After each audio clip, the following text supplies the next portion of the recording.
السلام علیکم۔ دیکھیے، بات یہ ہے کہ جو صاحب یہ بات غامدی صاحب کے بارے میں کہہ رہے ہیں، ان سے یہ پوچھنا چاہیے کہ آپ کا اصول کیا ہے۔ اگر آپ کا اصول یہ ہے کہ دین میں جو باتیں واضح ہیں، اور ہم یہ دیکھ رہے ہیں کہ کچھ لوگ ان واضح باتوں کے بارے میں، چاہے وہ باتیں عقیدہ ایمان سے متعلق ہیں یا عمل حکم سے متعلق ہیں، اگر وہ واضح بات کا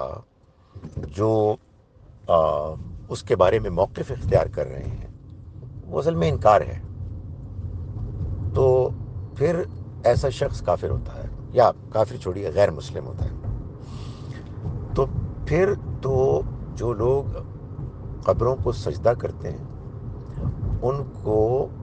سب سے پہلے غیر مسلم ہونا چاہیے۔ جو آخرت میں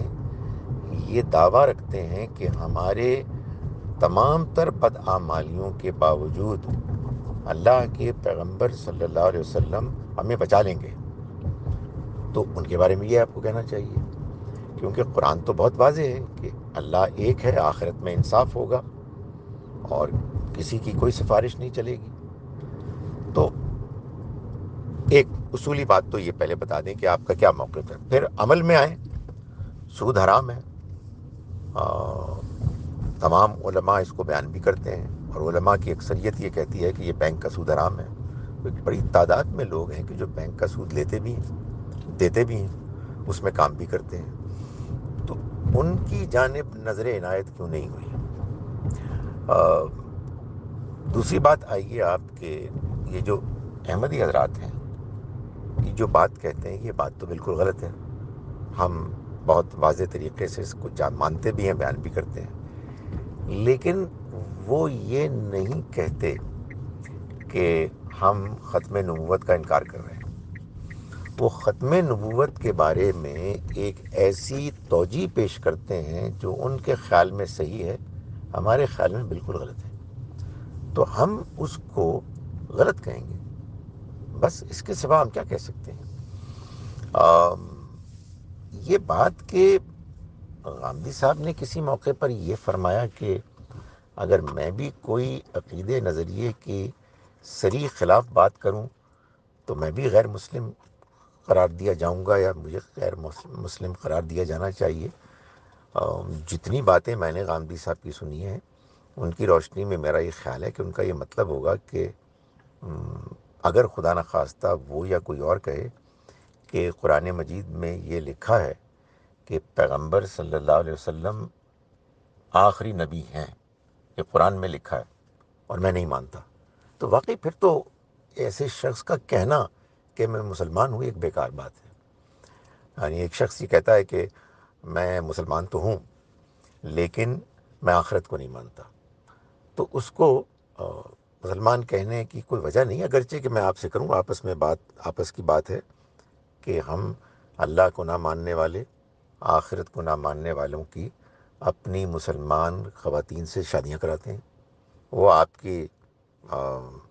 عید کی نماز میں بھی جاتے ہیں، سب کچھ ہوتا ہے، ان کے مسلمان نام ہیں۔ سو ایک خاص گروہ کے بارے میں یہ جو رویہ ہے، میرا خیال یہ ہے کہ اس میں اس گروہ کا بھی بڑا ہاتھ ہے، کیونکہ انہوں نے بھی بدتمیزیوں میں کوئی کمی نہیں کی۔ وہ چونکہ آپ کو غیر مسلم قرار دے رہے ہیں، تو آپ نے کہا کہ تمہاری ایسی کی تیسی، ہم تم کو مسلم قرار دیتے نہیں۔ مسلمان کو بیلنسڈ ہونا چاہیے، ہمیں ان کو دعوت دینی ہے۔ ان کے سب لوگ پیدا ہوتے ہی یعنی اس نظریے کے حامل ہو جاتے ہیں، اور ان کے پاس کوئی چوائس نہیں ہوتی، اس لیے کہ ان کے پاس کوئی دوسرا پوائنٹ آف ویو سامنے نہیں آتا، تو بغیر ان کے ساتھ تعلق کاٹے ہم ان کی بات کو غلط کہتے ہوئے اس کے دلائل کی غلطی واضح کریں گے، اور یہ کام کہ کون مسلمان ہے کون غیر مسلم ہے اس کا فیصلہ اللہ پر چھوڑیں گے، کیونکہ اگر اس طرح کی بحث ہم نے شروع کر دی تو پھر معاف کیجیے گا زد اور بھی پڑے گی بہت سے گروہوں پر۔ اسماعیلیوں کو آپ کیا غیر مسلم کہتے ہیں؟ آپ کو معلوم ہے ان کے کیا نظریات ہیں؟ آپ کو معلوم ہے یہ لوگ تو جو احمدی ہیں وہ نماز پڑھتے ہیں، ہر چیز کے قائل ہیں، سوائے اس ایک نہایت غلط بات کے کہ جو انہوں نے اختیار کی ہے اسماعیلیوں کا تو بالکل دوسرا نقطۂ نظر. آپ ان کو مسلمان مانتے ہیں. آپ ان کے جب جو ان کے لیڈر ہیں پرنس کریم آغا خان جب آتے ہیں ان کو اسٹیٹ لیول کا ان کو ویلکم ملتا ہے. تو میری گزارش یہ ہے کہ اگر آپ کا موقف ایک ہے تو پھر اس کو کنسسٹنٹلی سب پر اپلائی کریں. ابھی میں نے جس کو کہتے ہیں نا پنجابی میں